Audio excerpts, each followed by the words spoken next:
Guys, welcome back to our channel. So in the previous video we have discussed some examples of divisibility. So also today we will discuss some examples of divisibility, but we will discuss these questions using mathematical induction. So first question is given that n into n plus one into two n plus one हमें prove करना है कि ये जो function है is divisible by 6। तो इसको prove करने के लिए पहले चीज़ हमने डिविजिबिलिटी में एक चीज़ देख ली है कि जब भी हमने डिविजिबिलिटी के क्वेश्चंस करने हैं हमने देखना है कि वो किस चीज़ से डिवाइड कर रहे हैं, मतलब हमने डिवाइज़र चेक करना है। तो यहाँ पर डिवाइज़र मेरा 6 है, तो मैं क्या करूँगी, इस फंक्शन को कुछ ऐसा लिखते आए हैं हम कि मुझे एक फंक्शन इसका एक फैक्टर क्या मिल जाए, 6 मिल जाए। तो अब हमने यहाँ पर यूजिंग मैथमेटिकल इंडक्शन करना है। फिलहाल यहाँ ये तो बेसिक सा क्वेश्चन है, इसको थोड़ा डिफरेंट तरीके से करेंगे। क्या करेंगे, हम इस फंक्शन को कंसिडर कर सकते हैं। तो अब मैं यहाँ पे क्या करूँगी, ये n into n plus one तो एज इट इज़ रहेंगे। इस 2n+1 को मैं कुछ इस तरीके से ब्रेक कर दूँगी, दैट इज़ n और प्लस एक n यहाँ लिख दिया, और इस 1 को मैं ऐसे लिख सकती हूँ +2 और -1, और इनको मैं ब्रैकेट्स में सेपरेटली लिख दूंगी। उससे क्या होगा, सिंस ये दोनों फैक्टर्स जो है ये इसके साथ भी मल्टीप्लाई होंगे, फिर इसके साथ भी मल्टीप्लाई होंगे, तो ये बनने क्या वाला है n into n plus one into n plus two, फिर plus n into n plus one into n minus one. अब ध्यान से देखते हैं ये नंबर्स कैसे हैं। ये नंबर्स है कॉन्जिक्यूटिव नंबर्स। कॉन्जिक्यूटिव नंबर्स का मतलब क्या होता है कि जैसे n है, फिर उसके बाद जस्ट नेक्स्ट कौन सा आएगा, n+1 एंड n+2। जैसे for example 1 2 3 are consecutive numbers, natural numbers are consecutive numbers. तो ये कंसेक्यूटिव नंबर्स हुए। वैसे ही सिमिलरली अगर मैं ध्यान दूँ तो ये भी एक कंसेक्यूटिव नंबर है। इसको मैं कैसे लिख सकती हूँ, जैसे ये तो ऐसे ही लिखा जाएगा। सिंस अब ये तीनों फैक्टर्स प्रोडक्ट हो रहे हैं तो मैं इनको थोड़ा आगे पीछे करके लिख सकती हूँ। पहले मैं लिख दूंगी n-1। अब n-1 में जब मैं 1 ऐड करूँगी, मतलब नेक्स्ट नंबर जो बनाऊँगी वो क्या बनने वाला है, n-1+1, 1 से 1 कैंसिल हो जाएगा तो हमें n मिल जाएगा, और नेक्स्ट नंबर n+1। तो मैंने कुछ इसको इस ऑर्डर से लिख दिया, तो मुझे मिल के आ गया कि ये भी 3 कंसेक्यूटिव नंबर्स हैं और ये भी 3 कंसेक्यूटिव नंबर्स हैं। अब एक हम यहाँ पे प्रॉपर्टी यूज़ करते हैं, दैट इज़ कि जो हमारे 3 कंसेक्यूटिव नंबर्स होते हैं, लिख देती हूँ द प्रोडक्ट ऑफ, उनका जो प्रोडक्ट होता है, the product of 3 consecutive numbers जो हैं, या फिर इंटीजर्स कह लो, इंटीजर्स, क्योंकि हम यहाँ इंटीजर्स की बात कर रहे हैं, is always divisible by 3 factorial. और 3 फैक्टोरियल की वैल्यू क्या होती है, 6। तो एक ये प्रॉपर्टी हमने यहाँ पे यूज़ करनी है, क्या कि जो प्रोडक्ट होता है 3 कंसेक्यूटिव इंटीजर्स का, वो ऑलवेज 3 फैक्टोरियल दैट इज 6 से डिविजिबल होता है। देयरफॉर ये भी कंसेक्यूटिव है, ये भी कंसेक्यूटिव है, hence this is divisible by 6, this thing also divisible by 6। और एक प्रॉपर्टी हमने और पढ़ी है कि if a divides b and a divides c, तो इनके एडिशन को भी वो डिवाइड करता है। तो अगर यहाँ पर 6 इसको भी डिवाइड कर रहा है, 6 इसको भी डिवाइड कर रहा है, देयरफॉर इनके एडिशन को भी डिवाइड कर रहा है, हेंस इस 6 ये इस पूरे फंक्शन को डिवाइड कर रहा है, therefore which is equals to 6 इस फंक्शन को डिवाइड कर रहा है, हेंस मुझे यही चीज़ प्रूव करनी थी। तो इस क्वेश्चन को हम ऐसे सॉल्व कर सकते हैं। नेक्स्ट क्वेश्चन आपको गिवन है n into n plus one into n plus five is divisible by 6। अब मैं यहाँ पे क्या करूँगी, इस क्वेश्चन में n into n plus one n plus 5 को कंसिडर कर लूँगी। तो अब यहाँ पे हमने क्या करना है, n प्लस 5 को ब्रेक करना है। अब n प्लस 5 कैसे ब्रेक होगा, n प्लस 2 प्लस 3 टाइप में। तो अब मैं यहाँ पे क्या करने वाली हूँ, मैं इस चीज़ को ब्रैकेट में लिख लूँगी। उससे होगा क्या, n into n plus one एक बार n प्लस 2 से डिवाइड हो जाएगा, प्लस ये 3 जो है n इंटू एन प्लस 1 से डिवाइड हो जाएगा। अब ये फिर से कंसेक्यूटिव नंबर्स आ गए, देयरफॉर डिविजिबल बाय 6। और अब यहाँ देखो ये कंसेक्यूटिव नंबर्स तो हैं पर ये सिर्फ 2 ही हैं, तो यहाँ पे जो प्रॉपर्टी लगी वो ये लगेगी कि प्रोडक्ट ऑफ 2 कंसेक्यूटिव 2, अब यहाँ पे 2 नंबर्स हैं तो हमने 2 की बात करनी है, 2 consecutive integers is divisible bye, since 3 consecutive थे तो वो 3 फैक्टोरियल से डिविजिबल था, अगर 2 कंसेक्यूटिव है तो वो 2 फैक्टोरियल से डिविजिबल होएगा। और 2 फैक्टोरियल का मतलब क्या है, 2 से ये डिविजिबल होने वाला। तो अगर ये चीज़ 2 से डिविजिबल है तो मैं ऐसे लिख 2 divides n into n plus one. तो देयरफॉर यहाँ से जब मैं 3 से मल्टीप्लाई कर दूंगी दोनों तरफ तो क्या हो जाएगा 6 इंटू 3n+1। तो मुझे क्या मिल गया कि 6 इसको भी डिवाइड कर रहा है, सिंस 6 इसको भी डिवाइड करेगा, इसको भी, तो इनके एडिशन को भी डिवाइड करेगा, हेंस 6 इसको भी डिवाइड करेगा। देयरफॉर जो हमारा क्वेश्चन था वो ये था कि इस फंक्शन को कौन डिवाइड करेगा, 6 डिवाइड करेगा। Therefore this function is divisible by 6।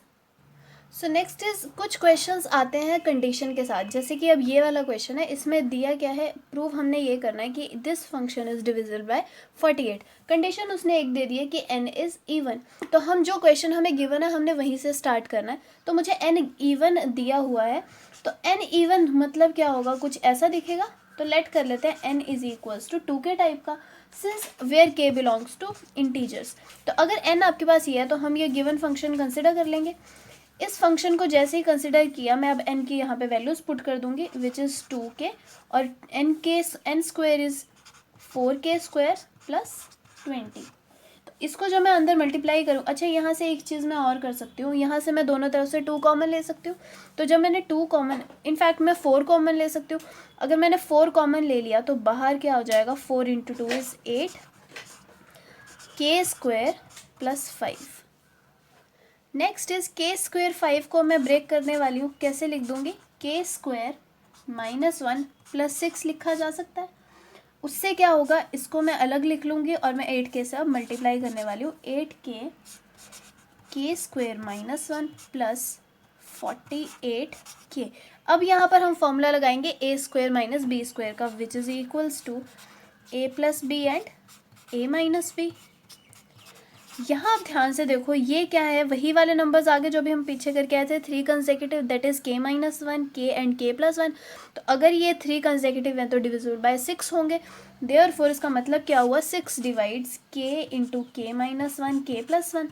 मैं क्या करूँगी, दोनों तरफ इसको 8 से मल्टीप्लाई कर दूँगी, तो क्या मिल जाएगा, 48 divides k into k -1 k plus 1। तो यहाँ से प्रूफ क्या हुआ कि इसको 48 डिवाइड कर रहा है। सिंस यहाँ पे भी दिख रहा है इसका एक फैक्टर 48 है, तो पक्का इसको भी 48 डिवाइड कर रहा है। देयरफॉर 48 इनके सम को भी डिवाइड करेगा, हेंस 48 इस पूरे के पूरे फंक्शन को डिवाइड करेगा।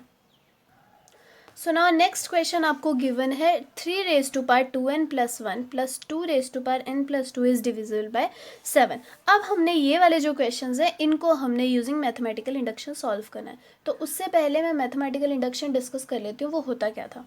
हम क्या करते थे, कोई फंक्शन, लेट अस सपोज आपके पास Pn अगर गिवन होता था, तो उस फंक्शन को फर्स्ट पॉइंट के लिए हम for n is equals to 1 के लिए उसको ट्रू करते थे, प्रूफ करते थे। उसके बाद फिर सेकंड पॉइंट में हम लेट कर लेते थे कि for n is equals to k के लिए जो Pn स्टेटमेंट है वो क्या है, ट्रू है। ये हम लेट करके चलते थे। थर्ड स्टेप में हम क्या करते थे, यूजिंग सेकंड स्टेप हम प्रूफ करते थे कि for n is equals to k plus 1 के लिए Pn कंडीशन इज ट्रू। तो ये सारी चीज़ें करते थे। तो वही सारी चीज़ें अब हमने इस क्वेश्चन में करनी है, तो इसको स्टार्ट करते हैं। सो Pn स्टेटमेंट आपको गिवन है, ये मैंने लिख दिया 3^2n+1 प्लस 2^n+2। तो मैं पहले किसके लिए प्रूव करूँगी, फर्स्ट पॉइंट मैं करूँगी n इज इक्वल्स टू 1 के लिए। तो जैसे ही मैंने n इज इक्वल्स टू 1 लिया तो P1 बन जाएगा। P1 बन क्या जाएगा, यहाँ पे वैल्यू पुट कर देते हैं 3^2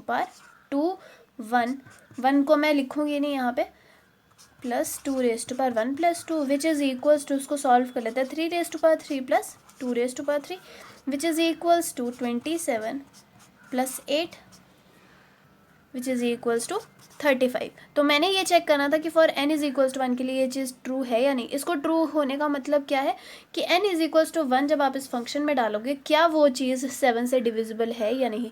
सो चेक करो क्या 35 is divisible by 7। So yes, तो ये डिविजिबल है, therefore n is equals to 1 के लिए ये चीज़ ट्रू हो गई। सो सेकेंड में मैंने क्या करना है, लेट कर लेना है कि for n is equals to k p k जो है वो क्या है, ट्रू है। That is P K is equals to 3^2k plus 1 plus 2^k plus 2। So इसको हमने दे दिया है सेकेंड पॉइंट। अब मैं चलूँगी थर्ड पॉइंट पे, which is equals to n is equals to k plus 1 के लिए। तो बनने क्या वाला है यहाँ पे, P K plus 1 is equals to 2 raised to power k plus 1 plus 1 plus 2 raise to power k plus 1। इनके ब्रैकेट्स को बहुत अच्छे से लिखना। अच्छा, इससे पहले हम यहाँ पर एक चीज़ करेंगे। हमने क्या कहा था कि जब हम थर्ड पॉइंट सॉल्व करेंगे हमने सेकंड की हेल्प लेनी है। अब सेकंड की हेल्प कैसे लूँगी? अब ध्यान से देखो, मैंने ये कहा कि p के जो स्टेटमेंट है वो ट्रू है। ट्रू होने का मतलब कि ये जो पूरी की पूरी चीज़ है ये किससे डिविजिबल है? 7 से डिविजिबल है। सो अगर ये 7 से डिविजिबल है तो इसको मैं ऐसे लिख सकती हूँ using the definition of divisibility, जो कि क्या थी? 3 raised to power 2k plus 1 plus 2 raised to power k plus 2। Since this function is divisible by 7 तो a को फैक्टर इसका 7 ज़रूर होगा। तो मैं मान ले तो 7l लिखा जाएगा यहाँ पे, where l belongs to integer. तो अब यहाँ से मैं क्या कर सकती हूँ? 3 raise to power 2k plus 1 की वैल्यू फाइंड आउट कर सकते हो, विच इज़ इक्वल्स टू 7l, और ये यहाँ जाके बन जाएगा -2 raise to power k plus 2। तो इसको कुछ इक्वेशन मान लो, let is suppose equation number 1। तो अब मैंने यहाँ पर इसको सॉल्व करना है। इससे हुआ क्या, मैं थोड़ा सा इस क्वेश्चन को और सिंप्लीफाई कर दूंगी। तो वापस आते हैं थर्ड पॉइंट पे। यहाँ पे जब 2 अंदर मल्टीप्लाई होगा तो 2k प्लस 2 बन जाएगा, और 2 plus 1 is 3 plus 2 raise to power k plus 3। अब मैं यहाँ पे इसकी पावर को ब्रेक करके लिख सकती हूँ, which is equals to 3 raise to power 2k। क्योंकि मैंने वैल्यू निकाली है 2k प्लस 1 की, तो मैं ऐसे ही ब्रेक करूँगी 2k प्लस 1, और 3 रेज टू पावर 2 अलग से, उसको मैं ऐसे लिख सकती हूँ 3 raise to power 2 plus 2 raise to power k plus 3। अब सब्सटीट्यूट करेंगे वैल्यू इसकी, तो मिलने क्या वाला है? 7l minus 2 raise to power k plus 2 into 9, 3 square is 9 plus this. अब यहाँ पे मैं इसकी पावर, क्योंकि देखो 2 raise to power k plus 2 है तो मैं सेम ही चीज़ें बनाऊंगी। तो मैं यहाँ पे क्या कर सकती हूँ? 2 रेज टू पावर 2 प्लस 1 कर सकती हूँ, और उस 1 को भी मैं ब्रेक करके यहाँ पर 2 लिख सकती हूँ। तो देयरफॉर अब क्या करना है? 9 से अंदर मल्टीप्लाई करना है। सो 9 7 ज़ा 63 प्लस ये एज इट इज़ रह जाएगा 9 इंटू 2। अब ये 9 2 ज़ा 18 मत कर देना, ये प्रोडक्ट ऐसे नहीं सॉल्व होते हैं। प्लस, और ये इस 2 को आगे लिख देते हो 2 raise to power k plus 2। अब हुआ क्या? अलाइक टर्म्स को हम सेम ऐड करते हैं और सेम सब्ट्रैक्ट करते हैं। ये है हमारी लाइक टर्म्स है। तो देयरफॉर 63l, मतलब यहाँ पे इसका 2 raise to power k plus 2 का कोफिशिएंट -9, यहाँ पे 2। सो -9 प्लस 2 इज़ -7, तो into 2 raise to power k plus 2। मैंने किसके इक्वल प्रूफ करना था? Divisible by 7। तो एक 7 फैक्टर अगर निकल गया तो मेरा काम सॉल्व हो जाएगा। तो दोनों तरफ से 7 कॉमन लेती हूँ, अंदर रह जाएगा 9l minus 2 raise to power k plus 2। तो देयरफॉर यूजिंग मैथमेटिकल इंडक्शन मैंने क्या प्रूव कर दिया कि n is equals to k plus 1 के लिए ये चीज़ ट्रू है। ट्रू कैसे? क्योंकि एक फैक्टर 7 आ गया, therefore this thing is divisible by 7। तो हमने मैथमेटिकल इंडक्शन अप्लाई करके ये सारी चीज़ें सॉल्व की। अब जो भी क्वेश्चंस आएंगे उसमें ऐसे ही करना है, बस कहाँ पे हमें ध्यान रखना है? इस पॉइंट पे सेकंड स्टेप में हमने किस चीज़ की वैल्यू निकालनी है, वो आपको थर्ड पॉइंट पे हिंट अपने आप मिल जाएगा। हमने बस सिंप्लीफाई करना होता है उन सब चीज़ों को, जैसे है एज इट इज़ वैल्यूज़ रख के सॉल्व करना है, ना ज़्यादा इनकी कैलकुलेशंस को बढ़ाना है, बस अच्छे से सिंप्लीफाई करके एज इट इज़ लिखना है। और जिस चीज़ से डिविजिबिलिटी पूछी है, जो आपका डिवाइज़र है, वही एंड में हमने कॉमन निकालना है। सो नेक्स्ट क्वेश्चन आपको गिवन है, हमने प्रूव करना है using mathematical induction that this sequence which is 1 square plus 3 square plus 5 square so on up to 2n minus 1 का whole square is equals to this function। ये series कैसी है? Odd series है, odd sequence है with उनके squares के साथ। तो मुझे ये चीज़ प्रूव करनी है using principal of mathematical induction. तो इसको स्टार्ट करते हैं सिंपल। तो हमने क्या करना है? For n is equals to 1 के लिए, अच्छा अब यहाँ पे दोनों साइड्स हैं तो हम दोनों साइड्स कंसिडर करके चलेंगे। For n is equals to 1 क्या करेंगे? लेफ्ट हैंड साइड कंसिडर कर लेंगे। सो लेफ्ट हैंड साइड क्या बनने वाली है? देखो, इसको ऐसे नहीं लिखना है कि 1 स्क्वायर प्लस 3 स्क्वायर फिर एंड में ये पुट, हमने इसकी जनरल टर्म देखनी है। इसकी जनरल टर्म कुछ ऐसे दिखती है, तो हमने जनरल टर्म को ही उठाना है। यहाँ पे जैसे ही हम 1 डालेंगे तो क्या मिल जाएगा? 2 minus 1, 1 square which is equals to 1 का square which is equals to 1। तो ये तो लेफ्ट हैंड साइड आ गई। Similarly right hand side consider करेंगे। यहाँ पर सारी जगह 1 डालेंगे, तो यहाँ पे जब 1 डाला, साथ में 2 माइनस 1, साथ में 2 plus 1 over 3 which is equals to क्या बन जाएगा? 1। 2 minus 1 is 1, 2 plus 1 is 3 over 3 cancel out होके ये भी 1 बन जाए। Therefore for n is equals to 1 हमारी दोनों साइड्स इक्वल होगी, तो ये चीज़ तो ट्रू होगी। फिर हम सेकंड स्टेप में क्या करते थे कि लेट कर लेते थे n is equals to k। के लिए ये पूरी की पूरी चीज़ ट्रू होगी। दिस इम्प्लाइज, हम यहाँ पे लिख लेंगे for let n is equals to k and इसको मान लेते हैं equation number 1। So therefore 1 is true. Let कर लिया for n is equals to k। तो देयरफॉर उससे हुआ क्या, मतलब 1 square plus 3 square plus so on 2k minus 1 का square is equals to k into 2k minus 1 2k plus 1 divided by 3। तो ये चीज़ ट्रू हो गई। अब हम चलेंगे थर्ड स्टेप पे। तो हमने मतलब प्रूव करना क्या है यहाँ पे k प्लस 1 के लिए। मैं वैसे जनरल पुट करके देखती हूँ, 3 स्क्वायर प्लस सो ऑन। ये तो अब देखो यहाँ पर अगर मैंने k डाला है तो k प्लस 1 का मतलब होता है उससे नेक्स्ट टर्म, तो ये तो पक्का ही आने वाली है, 2k माइनस 1 का स्क्वायर तो पक्का ही आएगा। नेक्स्ट जो बनने वाला है, यहाँ पे मैं k प्लस 1 डालूँ, मैं यहाँ रफ में डालती हूँ कि n को अगर मैं k प्लस 1 डालूँ माइनस 1 का होल स्क्वायर लूँ तो ये क्या बनता है, तो ये बनेगा अंदर 2k plus 2 minus 1 which is equals to 2k plus 1 का होल स्क्वायर। तो यहाँ पर जो टर्म आएगी वो आएगी 2k प्लस 1 का whole square is equals to, यहाँ पे क्या बन जाएगा k प्लस 1, यहाँ पे क्या बन जाएगा वही से 2 into k plus 1 minus 1 which is equals to 2k plus 2 minus 1 that is 2k plus 1। और यहाँ पे क्या बन जाएगा 2k plus 1 which is equals to 2k plus 3। तो ये चीज़ हमें मिलनी चाहिए एंड में for n is equals to k plus 1 के लिए। तो हम क्या करते हैं, सेकंड की हेल्प लेते हैं। अब सेकंड की हेल्प में देखो यहाँ पे एक्स्ट्रा चीज़ें क्या क्या आ रही हैं। यहाँ तक तो सीरीज़ कंप्लीट है, हमें ये वाली टर्म चाहिए 2k प्लस 1 का होल स्क्वायर। तो यूजिंग दिस मैंने यहाँ तक पहुँचना है। मैं क्या करूँगी, दोनों तरफ 2k प्लस 1 का होल स्क्वायर को ऐड कर दूँगी। तो उससे होगा क्या, हमारी लेफ्ट हैंड साइड बन जाएगी का whole square is equals to, यहाँ हमारी राइट हैंड साइड क्या थी, k into 2k minus 1 into 2k plus 1 over 3 plus मैंने अब और क्या ऐड कर दिया यहाँ पे 2k प्लस 1 का होल स्क्वायर ऐड कर दिया। So therefore left hand side तो मेरी तैयार हो गया, मैंने राइट हैंड साइड को सॉल्व करना है। तो यहाँ पे क्या करूँगी, देखो मुझे यहाँ एक चीज़ दिख रही है 2k प्लस 1 2k प्लस 1 दोनों तरफ कॉमन है, तो ये मैं बाहर ही ले लूँ। उससे अंदर क्या बच जाएगा यहाँ पे k into 2k minus 1 by 3 plus इसकी एक पावर रह जाएगी 2k प्लस 1। अब मैं यहाँ एलसीएम ले सकती हूँ। सो एलसीएम लेके क्या रिजल्ट बनेगा वो मैं लिख देती हूँ। So right hand side becomes this, हमने जब यहाँ पे एलसीएम ले लिया। अब इसको और सिंप्लीफाई कर लेते हैं, 2k प्लस 1 अंदर जब हम इसको सिंप्लीफाई कर देंगे हमें मिल जाएगा 2k स्क्वायर प्लस 5k, मतलब जब इनके प्रोडक्ट करके ऐड करेंगे प्लस 3 ओवर 3। अब यूजिंग फैक्टराइजेशन मेथड हम इनके फैक्टर्स भी बना सकते हैं। तो फैक्टर्स आपको आते हैं बनाने, जिसको नहीं आते हैं वो एक बार पूछ लेना कमेंट सेक्शन में, तो मैं इसकी अलग से वीडियो नेक्स्ट वीडियो में आपको बता दूंगी कि फैक्टर्स कैसे बनते हैं। सो 2k प्लस 1 इंटू इसके फैक्टर्स क्या बनने वाले हैं, k plus 1 into 2k plus 3 whole divided by 3। अब ध्यान दो, यही हमारी राइट हैंड साइड थी जो हमें प्रूव करनी थी, which is 2k plus 1 k plus 1 2k plus 3 divided by 3। ये तीनों आपस में प्रोडक्ट हो रहे हैं। So therefore n is equals to k plus 1 के लिए ये भी चीज़ ट्रू हो गई। तो using principal of mathematical induction हमने ये चीज़ प्रूव कर दी। लास्टली इसमें एक टाइप और का क्वेश्चन आता है।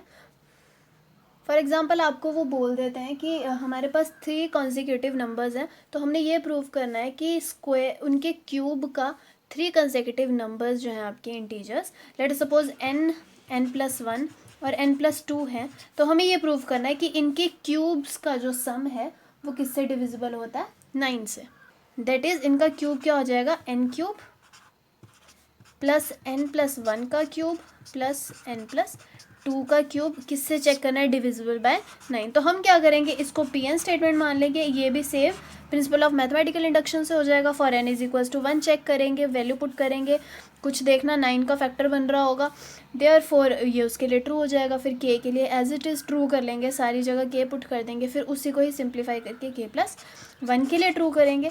तो ऐसे ही हमने ये सारे क्वेश्चंस करने होते हैं। इस क्वेश्चन को आप एक बार ट्राई करके देखना, अगर इसमें कोई डाउट आएगा तो उसको कमेंट सेक्शन में ज़रूर लिख देना, फिर हम इसको नेक्स्ट वीडियो में सॉल्व कर लेंगे। टिल देन आप इन क्वेश्चंस को अच्छे से रिवाइज़ करो और कोई भी डाउट आता है उसको पूछो और शेयर करो अच्छे से। ये सारे क्वेश्चंस अब मैथमेटिकल इंडक्शन से ही होंगे इसी टाइप के। सो हमने डिविजिबिलिटी के जितने भी पॉसिबल क्वेश्चंस थे सारे कर चुके हैं हम, तो हमारा ये वाला जो टॉपिक है यहीं पर ही एंड होता है। So till then take care, do subscribe our channel, thank you.